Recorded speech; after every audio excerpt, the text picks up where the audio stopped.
All right.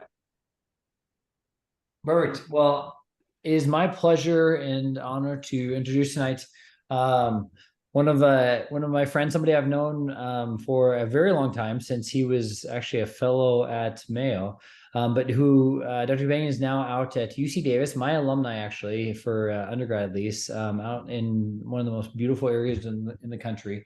And in between wine tasting and skiing in Tahoe, he also has done some really amazing stuff with regards to the carpus, with regards to trauma, with regards to a lot of things in the hand world. And we're lucky enough to have him come and talk to us about one of the more difficult topics, but also one of the more interesting ones to sort of talk about and learn from. So, Chris, thank you very much for chatting and coming and teaching us about carpal instability and all the difficulties that we all are faced on a regular basis with this topic.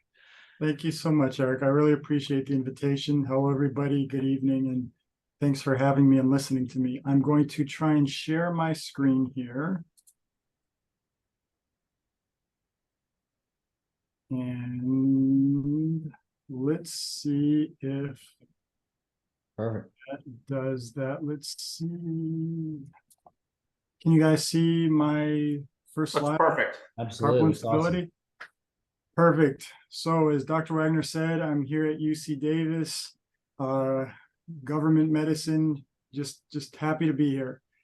I get to talk to you today about carpal instability, which I like to talk about because when I was a resident and fellow, I first didn't get it, then I thought I got it, and then every day I realize I still don't have it. But with topics like this, I think it's helpful for me at least to break things down in a way. I like to start, first of all, think about things like, what do I need to know for the in-training exam? What do I need to know for the boards? What do I need to know for the CAQ when I'm studying? Of course, there's a whole separate section, which is what do I need to do to take care of patients when I see them in clinic? What do I need to do when I get to the operating room? And at least for me, to start thinking about it at those levels helps me get to the point where I feel the most comfortable about being able to take care of patients when I see them in the office and in the OR. All right, and I'm not making any money on any of this stuff, but if you guys want to offer me some, I won't say no. So, carpal instability. In order to understand carpal instability, I like to break it down into anatomy, kinematics, which means how do things move normally and abnormally. How do we say we see it when we see it? When it sees us, how do we call it out and say, you know what, I can diagnose this? And then finally, how do we treat it?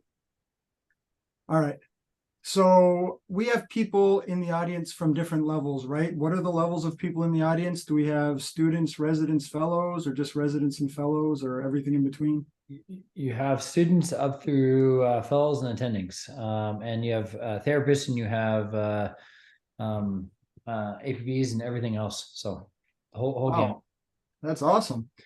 Well, if at any point, if you guys have questions, please feel free to raise a hand, ask me a question, and then I think we'll have time at the end to go over stuff as well. Yeah. So Chris, feel free to ask our fellows. Our fellows are Joe and Tom or Thomas, and Zaman is one of our residents. You can feel free to ask him whatever you like as well. Excellent. All right. Thank you. So for the carpus and carpal instability, we look at x-rays and we just see a bunch of bones on an x-ray, right? But the real story is what's holding these bones together and what's making them act the way they act and interact with each other. And essentially, those are the ligaments. Because for the most part, unlike other parts of the body where you have tendons inserting onto bone and deciding what the motions are, the only real tendon that inserts on the carpus is the FCR, which kind of has some insertion on the trapezium, and the FCU, which inserts on the pisiform. But for the most part, what's dictating motion are the ligaments. And these are the extrinsic ligaments, which are represented here on the left. Extrinsic meaning the ligaments get their origin from outside of the carpus and insert on the carpus. The one exception being this ligament here. Can you guys see my cursor when I do this or no? Yes. Right. Yes. This is the dorsal intercarpal ligament, which technically originates and inserts on the carpus, but is still considered to be an extrinsic ligament. And then we have our intrinsic ligaments, which are ligaments that get their origin and insertion within the carpus themselves. Now, when it comes to motion, we know of the two separate rows of the carpus, right? We have the proximal row with the most famous bones and the distal row with the least famous bones. The distal row, made up of primate, capitate, trapezoid, and trapezium, essentially work and function together, right? Everything they do, they follow each other. Their motion is essentially linked. The proximal row was explained to me recently, and I liked it, as an unhappy marriage. We have the scaphoid and the lunate and the triquetrum. And the marriage is unhappy in that you can think of the scaphoid as one parent that has one thing in mind, wants to go in one direction. The scaphoid at any point wants to flex. It wants to rotate palmarly. And the triquetrum, which is the other unhappy parent, wants to extend or rotate dorsally. And then you have the lunate, which is the only child holding the parents together. When the lunate is unlinked from the scaphoid or the triquetrum, it does what the bone that it's attached to does. It moves with the bone it's still attached to. Which gives us the first way to classify carpal instability, and probably the most famous and the one you're most likely to see the most commonly, which is the DZ-VZ classification. So when the lunate is unlinked from the scaphoid, like in a scapholunate injury, it's still attached to the triquetrum, and we said the triquetrum wants to extend, so the lunate will extend dorsally with the triquetrum. This will give the classic appearance on the lateral radiograph with the lunate tipped backwards or extended, known as dorsal intercalated segment instability, or DZ. The opposite happens when the lunate is unlinked from the triquetrum. The lunate's then still attached to the scaphoid and therefore flexes with the scaphoid. And this is called VZ, or volar intercalated segment instability. And you see the lunate rotated palmarly in this situation. Now, one thing to keep in mind, and which happens to be a favorite test question, is that the scaphoid doesn't only flex, it also subluxates dorsally with DZ deformity when it's left unchecked. So you can see here on this MRI, the scaphoid is not only flexed, but it's also sitting dorsally within the scaphoid facet and actually subluxated here. Again, it's a test question. I think it was on one of the more recent CAQs. All right, so then the next important question is why do we spend all this time worrying or caring about carpal instability, right? We spend a lot of time on it, test questions show up, annoying x-rays. Why do we care so much? The reason is not only does it make the x-ray not pretty, it's because if it goes untreated, it can lead to abnormal kinematics throughout the wrist, contact pressures change, and we start getting arthritis in places that we don't normally get arthritis. Right? The wrist isn't like other parts of the body. If you live long enough, you're going to get arthritis at your DIP joint, right? You live long enough, you'll probably get some arthritis in your knee. The wrists, specifically the radiocarpal and midcarpal joints, aren't typical places for arthritis. But if you have abnormal kinematics because of carpal instability, you will get a predictable pattern of arthritis known as, specifically if it's the scapholunate ligament injured, scapholunate advanced collapse. Another favorite test question are the stages of scapholunate advanced collapse, stage 1, 2, and 3. And basically, the first stage is you get arthritis between the styloid of the radius and the distal pole of the scaphoid. That advances to involve the entire scaphoid radius articulation. And then it skips the lunate. The lunate is typically not involved. And then it goes on to the midcarpal joint. Now, sometimes in advanced stages, some people say there's a stage 4 and you can get lunate, radiolunate arthritis. But for your test, if they ask you what joint is spared in scapholunate advanced collapse or scaphoid non-union advanced collapse, the answer is the radius lunate articulation. So with that, there are different forms of carpal instability. There are more than are seen here. Some are pretty obscure. But the most commonly seen and tested conditions are the ones that we're going to go over today. And these are scapholunate, which is by far the most common and the most commonly tested, followed by lunotriquetral instability, followed by perilunate, and then midcarpal instability, which tends to be less common, but they like to answer questions about it because there are some specific exam maneuvers and findings that are fun for examiners to question you on.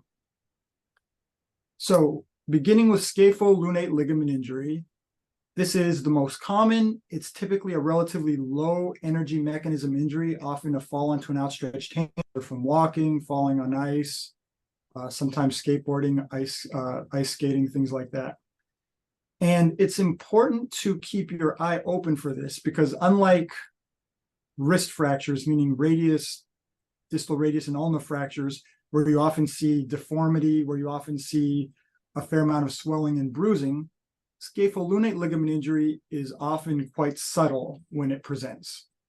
In fact, patients often don't know they have it. It's often seen by maybe somebody in primary care or in the ED. They're diagnosed with a wrist sprain.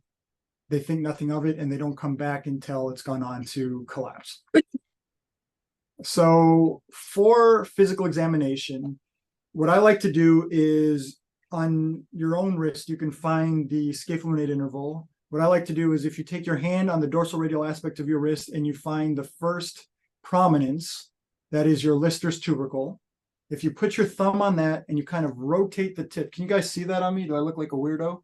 If you rotate your thumb just over that prominence, you'll feel a space, which is your radiocarpal joint, and just distal to that is the scapholunate interval. And if you touch that right there, that's tender. And that's not typically tender in people who don't have scapholunate ligament injuries. The other thing you can do is find your FCR tendon. I think most people know where their FCR is, right? You follow that along the radial aspect of the wrist, across the wrist crease, and the first prominence you'll feel is your scaphoid tubercle. If you push on that and you move the wrist from ulnar to radial deviation, you'll often feel a clunk as the scaphoid subluxates out and back into the radial facet, into the scaphoid facet of the radius. That positive clunk is called a positive Watson's maneuver or scaphoid shift maneuver. All right, any questions about that from anybody? Anybody want to see me contort myself again? Nothing? We're good, all right. So what about x-rays? So as we remember, right, if the scapholunate ligament is torn, the scaphoid tends to flex and the triquetrum tends to extend. So on an x-ray, you may see an increased space between the scaphoid and the lunate, and that's because there's actually some rotation of the scaphoid as well. There's pronation in addition to the flexion.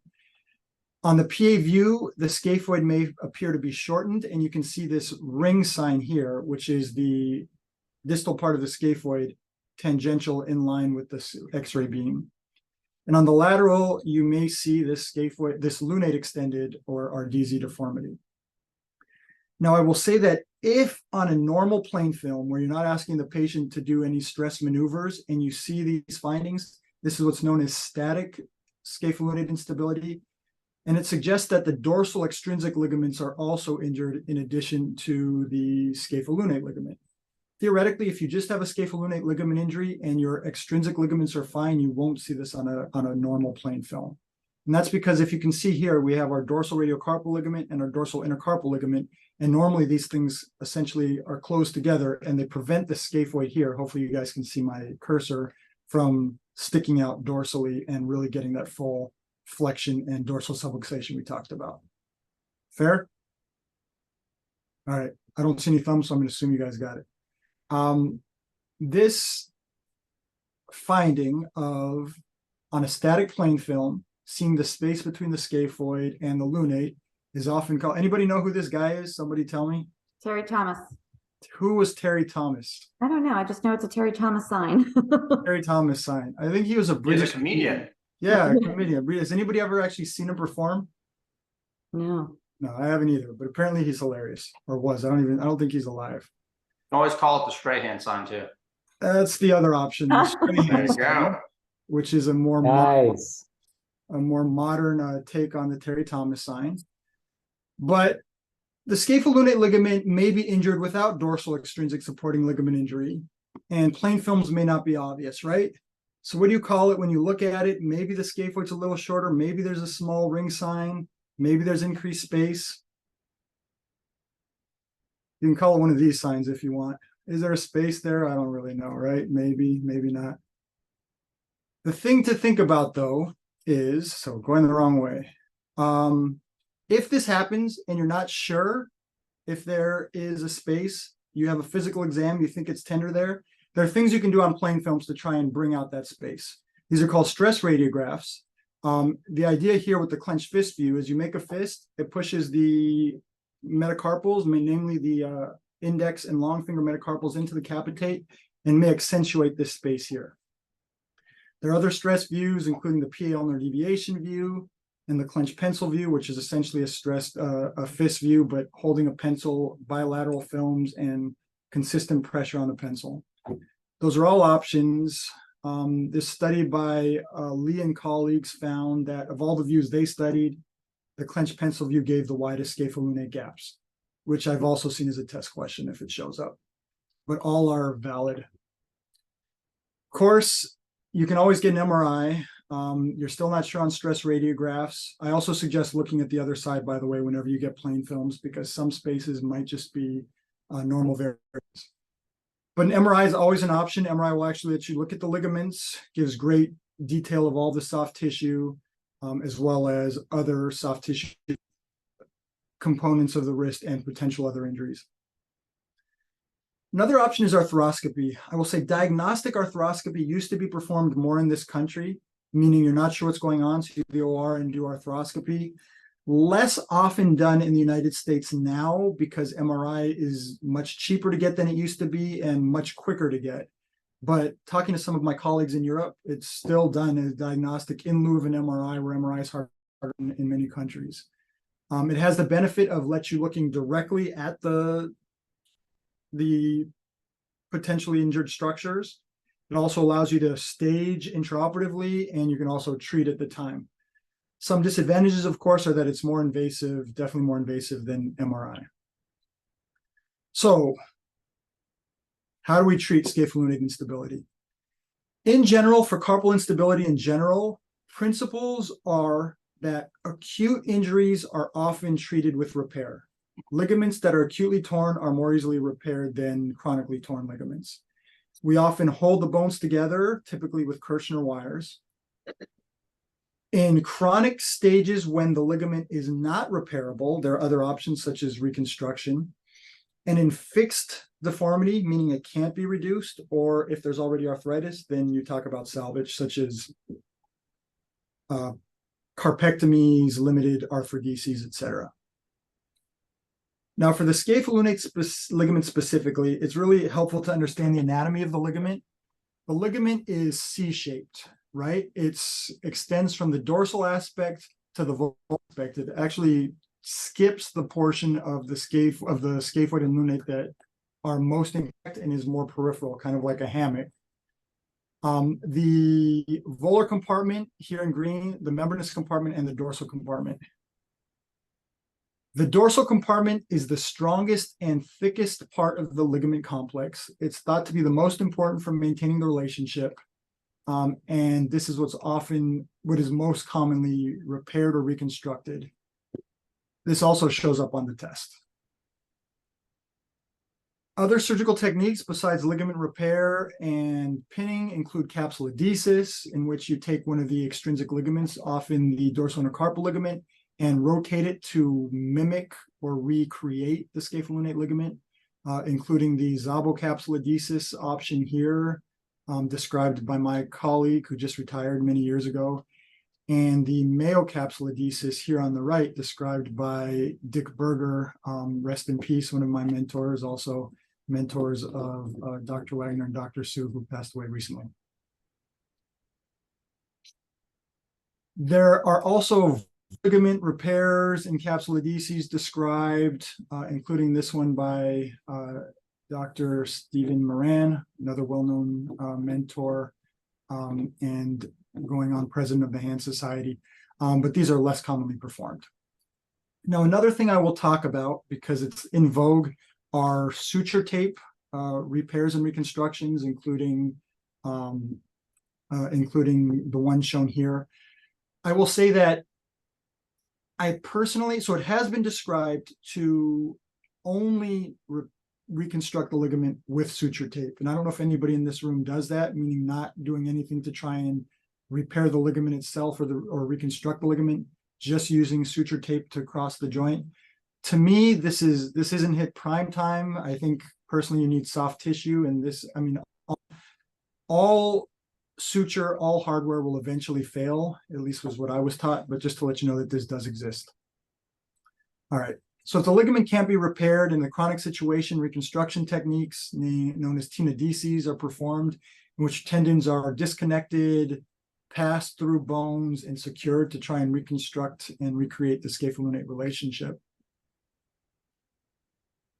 Now, the question is, with all these options, repair, capsulodesis, tenodesis, what do you do and when? And this was really confusing for me when I was starting out. In these situations, looking at the data is helpful, I think. And it's important to know that there's no strong evidence to support repair, capsulodesis, or tenodesis, one method over another.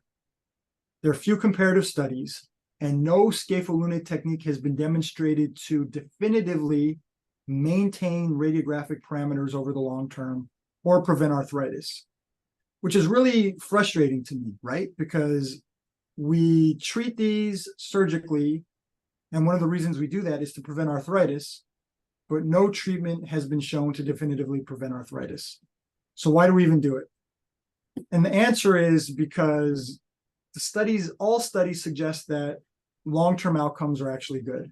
So even if we don't prevent arthritis in the long term, this does seem to have good outcomes, and patients seem to do well with respect to pain and disability indices. Now, whether or not that's because of what we're doing or because a lot of people include denervation procedures is a talk for a different day, but it's something to think about.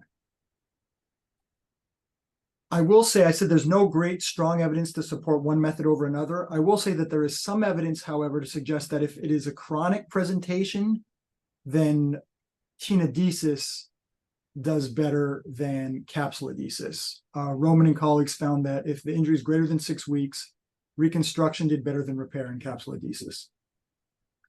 Now, with that, very briefly, I'd like to say that there are other treatment options we didn't talk about, including the Rassel procedure, reduction and association of the scapholunate, in which the surgeon places a screw across the scapholunate interval with attempts to try and form a pseudarthrosis.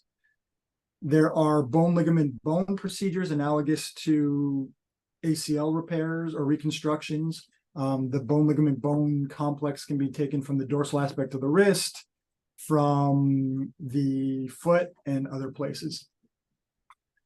There are even less comparative studies looking at these procedures, but there is a recent analysis in the Journal of Wrist Surgery from last year where Ilias and Wu looked at 42 studies, including studies that included capsulodesis versus tenodesis versus bone ligament bone. And in their study, they found in their meta-analysis that the highest functional outcomes and best DASH scores were actually found in the bone ligament bone group. But there were no difference in radiographic outcomes between groups, which is what we know. Nothing prevents arthritis in the long term, but they found the best functional outcomes in the bone ligament bone group. I will say I'm a little suspicious. There are way less studies that have been performed on bone ligament bone, and the studies that are performed tend to be more heterogeneous. So I wouldn't take this to the bank. This is probably less likely to show up on your test, but it is something to think about.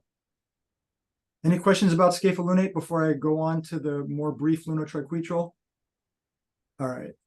So lunotriquetral, yeah. I have a question, Bayne. Sure. So the funny thing is like when I came out of fellowship, I thought I had a good handle, but now that I do more research and more patients with it, the more confused I get. So what is your prefer? Because I changed, to be honest, like over my career, like my SL reconstruct, like repair, I think is easy. Like we all do whatever variation of a suture anchor, but like, what do you do for your chronic?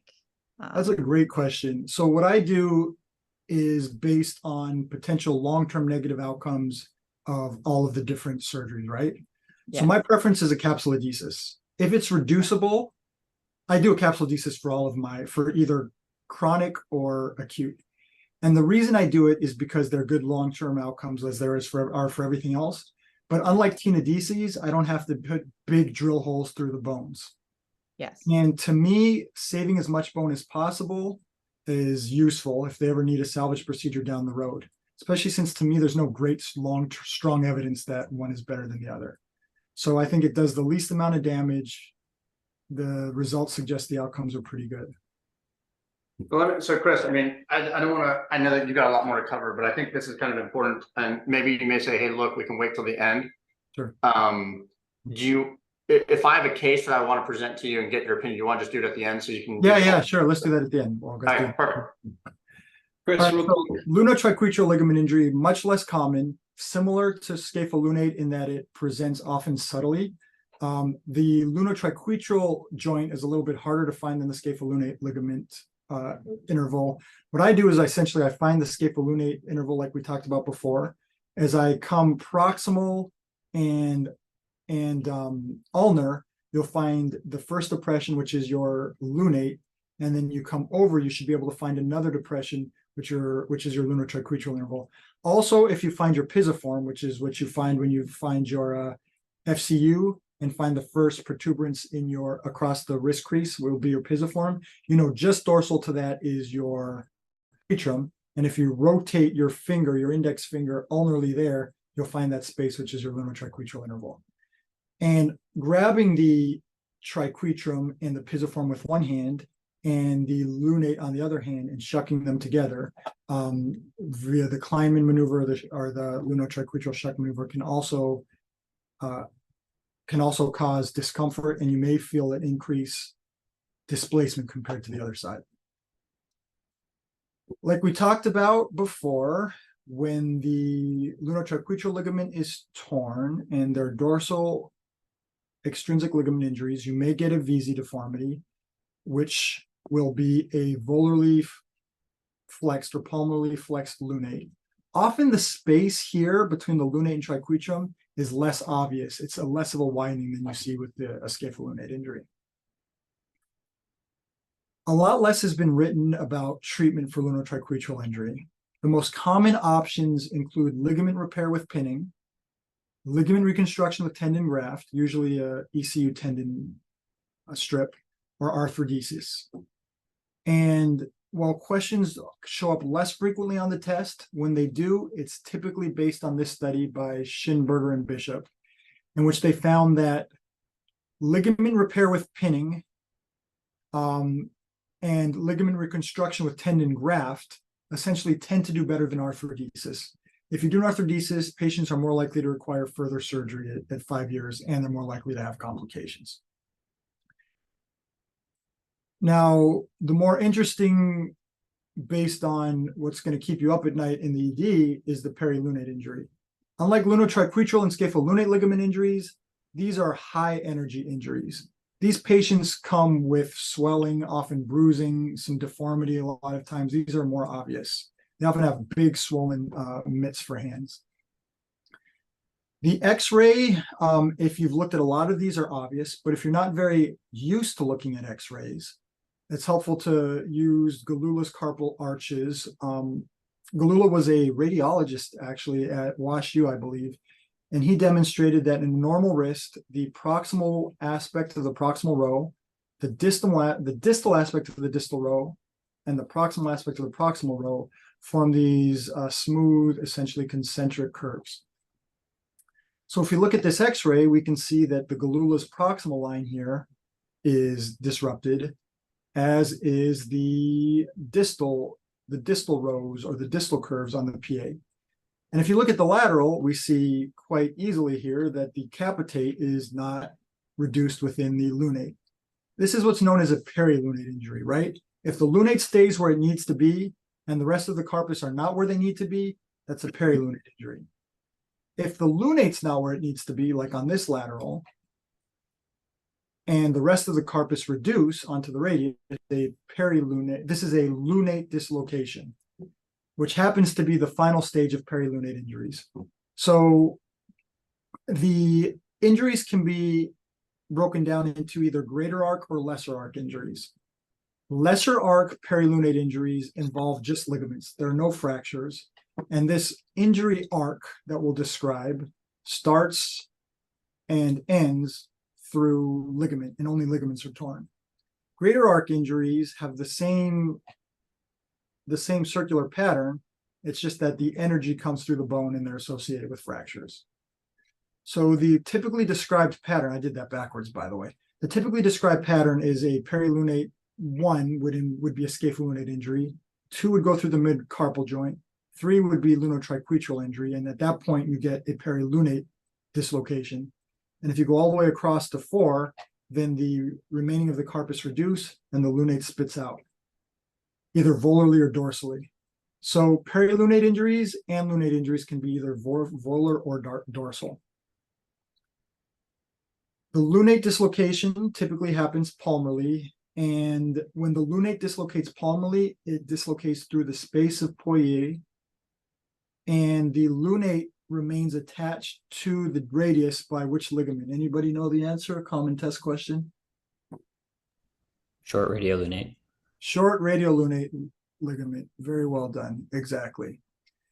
But the important thing to think about is that where this lunate is, an important structure lives, which is the median nerve, which means that when you see these in the emergency department, these need to be reduced pretty urgently, because the extra pressure on the median nerve can be bad. These patients can actually have acute carpal tunnel symptoms, which I like to tell our residents are different than just carpal tunnel symptoms. If somebody has an injury and paresthesias in the median nerve distribution, that can mean the median nerve was injured during the mechanism. It can be that the median nerve is being compressed, but that's separate from acute carpal tunnel, which is more like a compartment syndrome. These patients are miserable. They can't relax. They have symptoms in the median nerve distribution, but they're not like sitting there saying calmly, talking to their family, saying, yeah, it's numb here, it doesn't feel good. They are uncomfortable. Either way, we reduce these pretty expediently. Hopefully you guys have had experience doing this or have at least read about how to. Do you guys get a lot of perilunate injuries at Emory? So Chris, I don't know why, but I'm sure Nina or Wagner can chime in. But when I first started here at Emory as faculty, as an attending, I feel like we see more at Grady than I've ever known was possible to come in.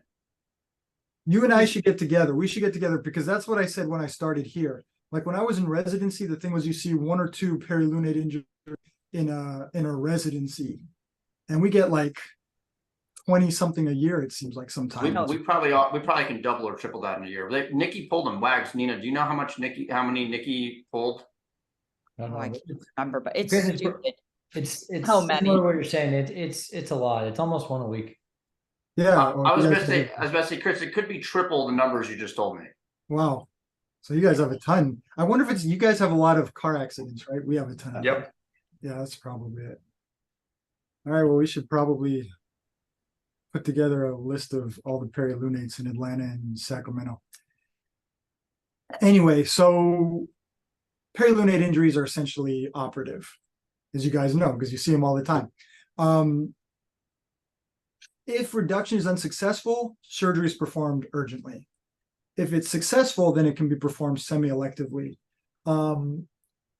There was a study at MGH, I believe, I forget how long ago. Essentially, results if treated within 3 weeks are the same as if they're treated the same day. Treatment involves open reduction with ligamentous and bony repair. Chronic injuries and missed injuries are salvage, carpal fusion, or carpectomy. Outcomes. So I find myself talking to patients this pretty frequently, because they're like, yeah, I have this. Can I go back to playing basketball or working next week, and will it feel normal? And the data suggests that these patients are all going to be stiff. Typically, you can expect 50% of loss of motion compared to the other side when you're done rehabbing, 60% diminished grip strength. About 50% of patients have post-traumatic arthritis by 6 years. And patients need a lot of rehab. Sports and heavy labor are rarely possible before 6 months, and usually it's about a year, I think, before people get to be where they're going to be long term.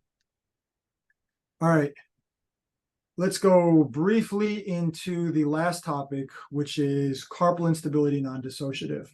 Everything we've talked about so far is carpal instability dissociative, and this is another classification system that's less frequently used: adaptive, associative, adaptive, non-dissociative, and dissociative.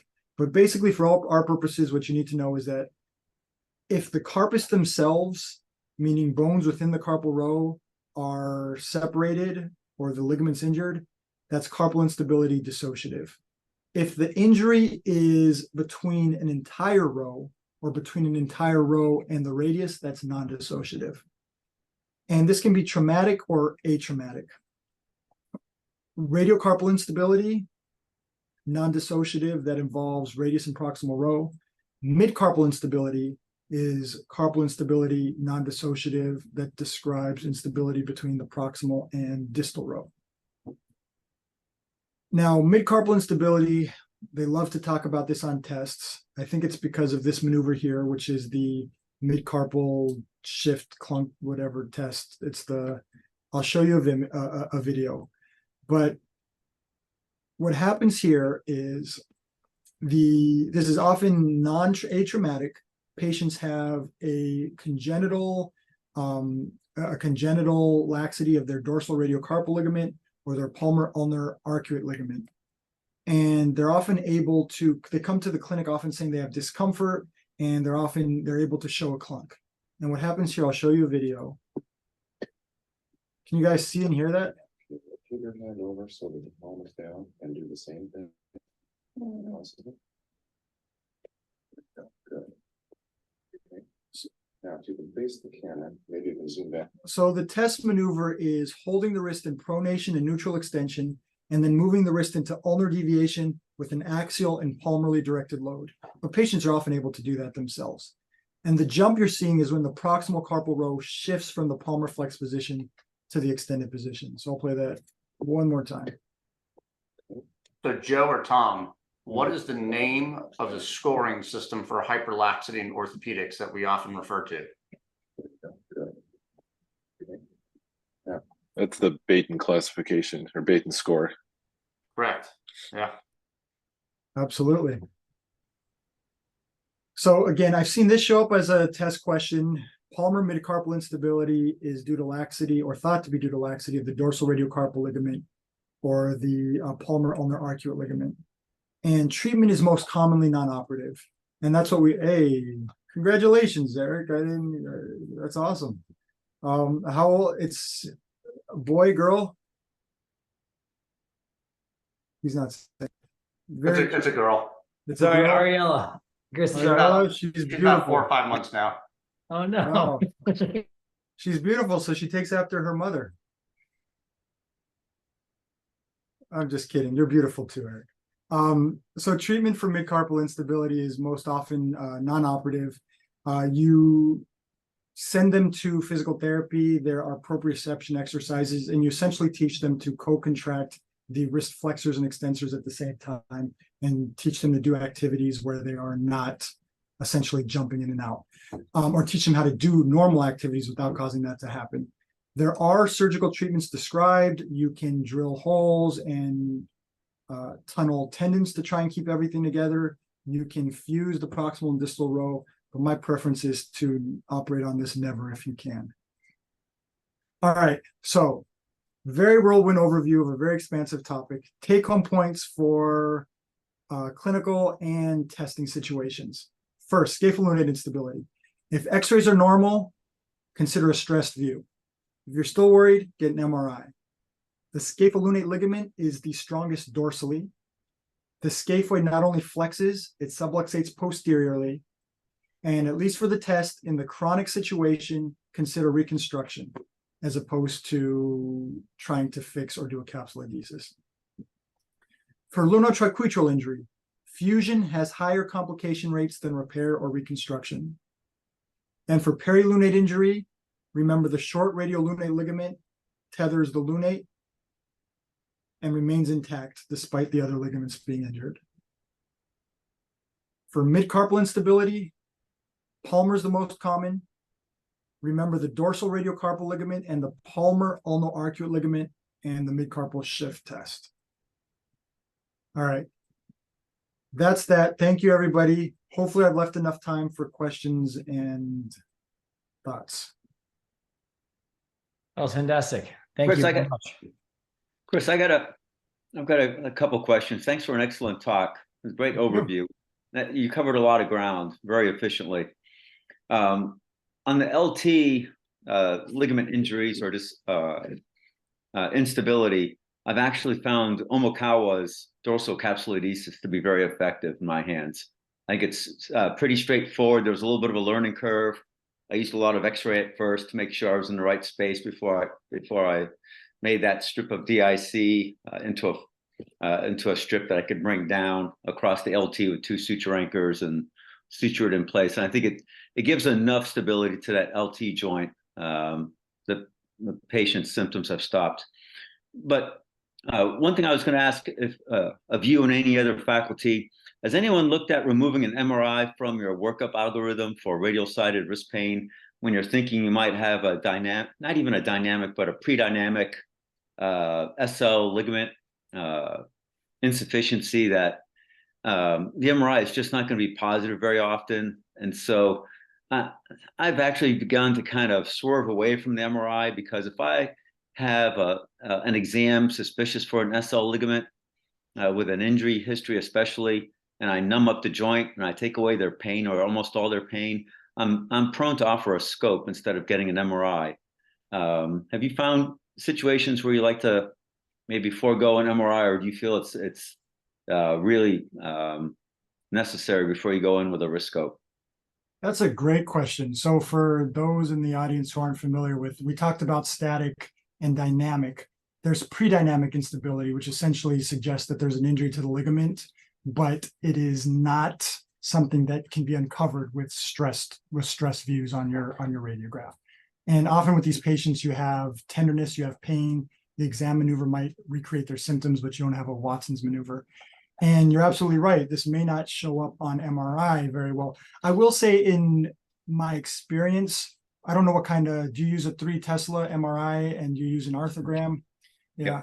No, I don't use arthrogram. I do have a 3 magnet though. Yeah, so I think with the 3 Ts, you probably don't need an arthrogram, and that's what our radiologist would say. I get an MRI still. I mean, there are a couple of reasons for that. One is it's actually quite easy to get an MRI. Secondly, based on my patient population, we have patients, 1, who often come with an MRI, and 2, we have patients who, like, the MRI itself is therapeutic. The patients don't feel great when they have an MRI. And they've gotten to the point where it's relatively quick and easy to get. And some insurance companies we have actually don't even like us to do surgery without getting advanced imaging.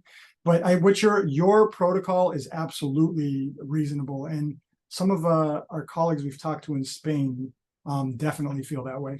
My question to you then is that how do you talk to your patients? Do you tell them, like, we're going to do a diagnostic MRI, a diagnostic arthroscopy, and I'll fix what I see when I get there? Or do you go through the whole, so I have, like Nina brought up, my practice has developed, and now I have one reliable hammer that I can use for this, and that's a triple ligament tenodesis.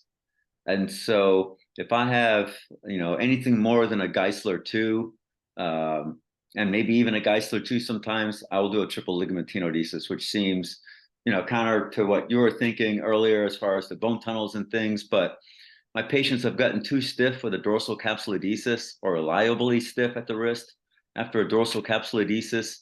And so for a Geisler 2, I used to do a dorsal capsulodesis, and for a 3 and 4, I would always do a triple ligament tenodesis by Garcias Elias. And Can so I ask you what kind of capsulodesis you were doing? I was doing Zabos. Yeah.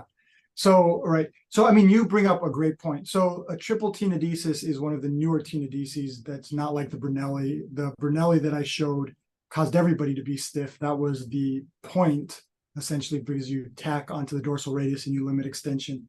I think some of the capsulodeses are the same way, in that the Zabo doesn't cross the joint, but you are theoretically decreasing the motion, at least any flexion that happens at the I think it's just the amount of scarring that occurs there. And if you lock them up for 6 weeks, 4 to 6 weeks, as some protocols suggest, they just get really, really stiff. It takes them a long time to get that back. I've had a better return arc of motion with a triple ligament tenodesis. That's I value your input there. I'd be interested to ask Eric, because you spent some time in Europe talking to some people who say that we're doing this all wrong, and what we need to do, especially for the people that aren't static, is arthroscopically treat them and then arthroscopically attach the, like essentially do a dorsal. So the idea being for, and you can tell me if I'm wrong, Eric, that for these non-static injuries, there may be a ligament injury between the scaphoid and the lunate, but the injury is that the dorsal ligaments, although they're not torn, like elevate off the lunate. And the idea is we need to tack those ligaments down to the lunate. And I don't have any personal experience doing that. And I mean, it's as good a theory as everything. Have you tried that out? And do you find that that's the Yeah. cure to everything? Yeah, so well, I don't know if it's cured everything. So so I've gone from trying a couple different started out with Brunelli, started out with the Garcia Linus tendinous, and then went to the all dorsal and didn't love like any of them, saw gapping, saw pain. So now we kind of do an arthroscopic. We have a paper coming out on this, and have, but basically follow like an arthroscopic sort of guideline on treating this. So the EWAS classification, European Wrist Arthroscopy classification. So if you look at it from 2 where you have a little bit, it's stable, but a little bit gapping, then so what you're talking about is the arthroscopic capsulodesis here. Here, stop sharing for a second, Chris. Let me show you. Oh, yeah, let me So there's like an arthroscopic capsulodesis that you can do that basically the idea is that you tighten the DIC and potentially tighten the dorsal or volar if you're doing it volarly capsulodesis. This is a video we put together for the hand side. This is actually when you're using a suture anchor, but basically you put these 22 gauge PDS stitches up through the capsule, through into the ligament, and you retrieve them out the mid carpus. You do the same thing on the other side, and so you're basically kind of creating like a box type technique. And then when you sort of tie it down, it cinches the box, or kind of goes from a box and kind of tightens the box. This is if you had an acute injury and we'd sort of use 2 anchors to repair it, we'd use a similar sort of technique, bringing it back.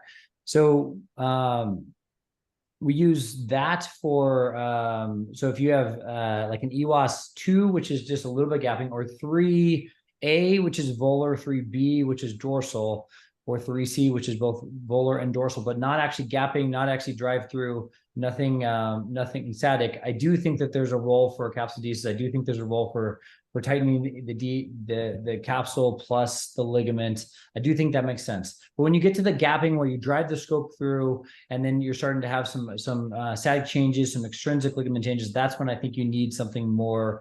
I do a box technique where I take a palmaris graft. It's arthroscopic assisted box technique where you take a palmaris graft, you drill a hole. It's a PC Ho technique from Hong Kong.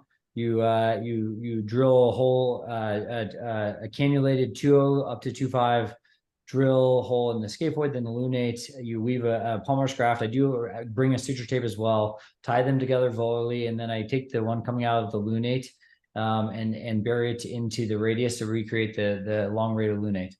I don't know. I don't have long enough data to support. We have very preliminary, like 1 year data on this, Chris. It seems very promising, but this is very short term.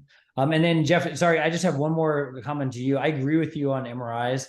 Like MRIs are so non-specific, and I feel like if I got a scapholunate MRI, I got a wrist MRI, I probably would have a scapholunate tear.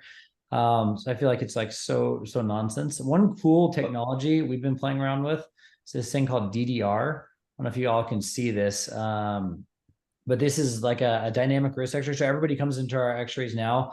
We get these dynamic wrist X-rays. So they're just like pulse electric or pulse X-rays, and so they do sort of like radial and lower deviation. They do flexion extension, and obviously this is a chronic gapping one, so you can clearly see this SL. But it's a cool way that like even with the little bit more subacute dynamic ones, you can start to see it without just doing the specific pencil grip with those other ones. And so this is that's cool. That's not radiography or fluoro. No, it's not. It's dynamic digital radiography. It's about 1.5 the dosage to a regular wrist X-ray, and it's something that we've been doing now for about like every patient's come to my clinic for the last, I think, 2.5 years now has gotten this. We don't get static. I don't get static radiographs anymore.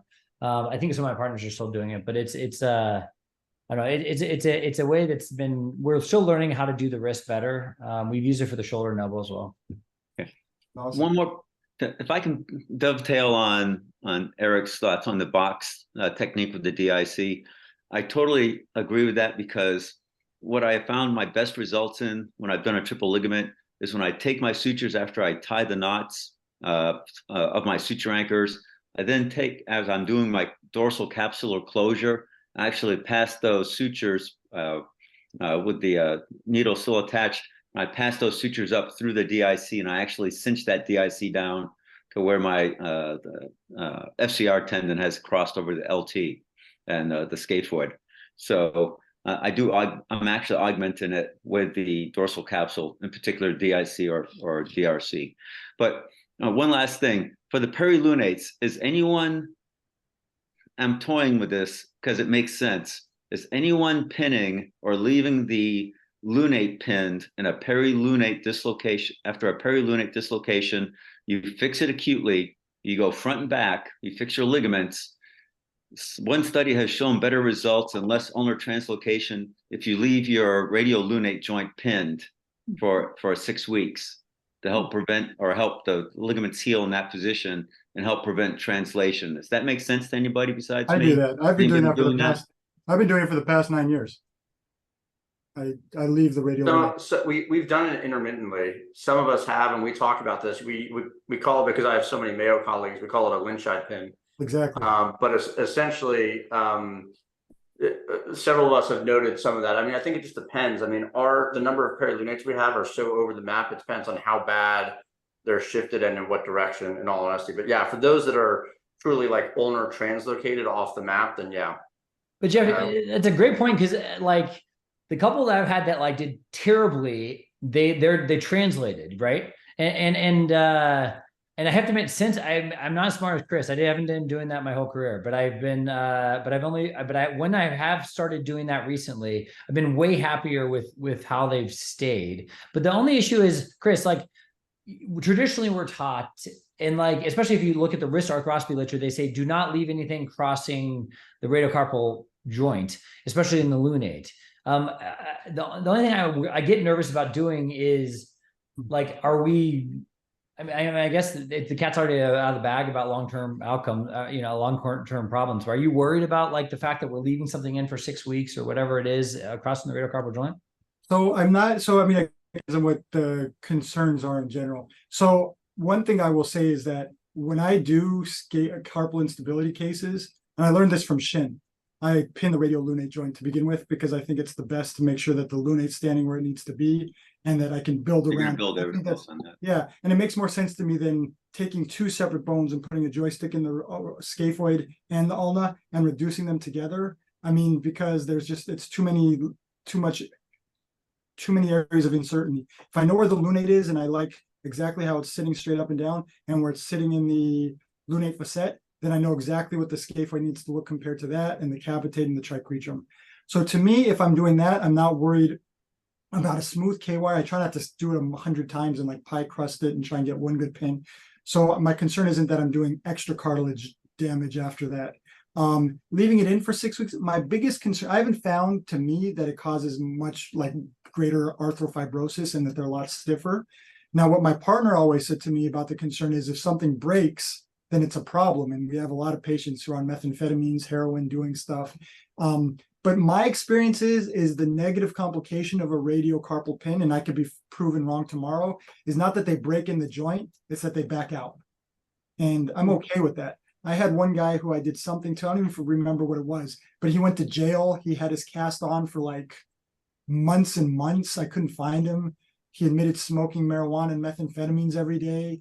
And he came back, and like his cast was like, and he was like, this is great for like beating people. And, but we came out, I got an x-ray, and the pin backed out, and that was it, right? I mean, the wound had healed, and we have a lot of patients who don't necessarily, all their actions don't necessarily line up with their ideal treatment path. But at least for me, I haven't seen it break. I could be wrong. So I've got a question related to that. Do you take into account their profession? Are you doing the same thing to heavy laborers that you might do to someone else? How are you approaching that? Sorry, Jeffrey, did you want to say something? I saw you move your finger. Sorry. Yeah. Older folks for a perilunar dislocation, I really have a heart-to-heart talk about doing a PRC right away.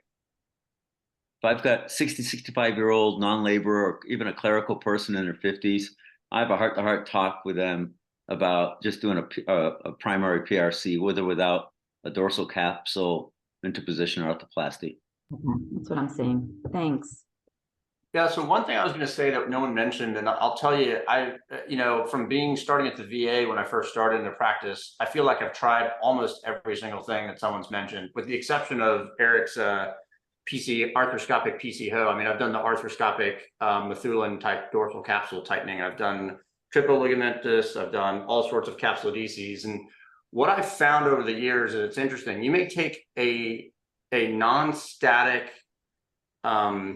issue, you open up the capsule dorsally, and all of a sudden it's like the wrist just explodes open, right? And then I'm like, great, I've now disrupted the secondary stablers of the wrist with doing an open procedure. And so I've become pretty jaded in my view of these, where now I'm like, okay, I probably should be doing most of these either through what they call the window approach now. I don't know if you all have seen that article, where essentially everything is done through small windows. You're not actually doing burgers, open capsulotomy. Either doing it through a window approach, doing it arthroscopically, or in my view, just not doing it at all and just doing a wrist innervation, in all honesty. And I know that may be insane, but I mean, I've got a case to show. I'll be curious to see what everybody says. I haven't operated on them yet. And the patient has literally asked me, well, why did, I essentially gave him 2 or 3 different options. And I can tell you the ones that I gave him after the fact, but I'd be curious to see what everybody would do. I don't know if you want to stop recording, just actually because it's got PHI and I don't want to put it online. Yeah.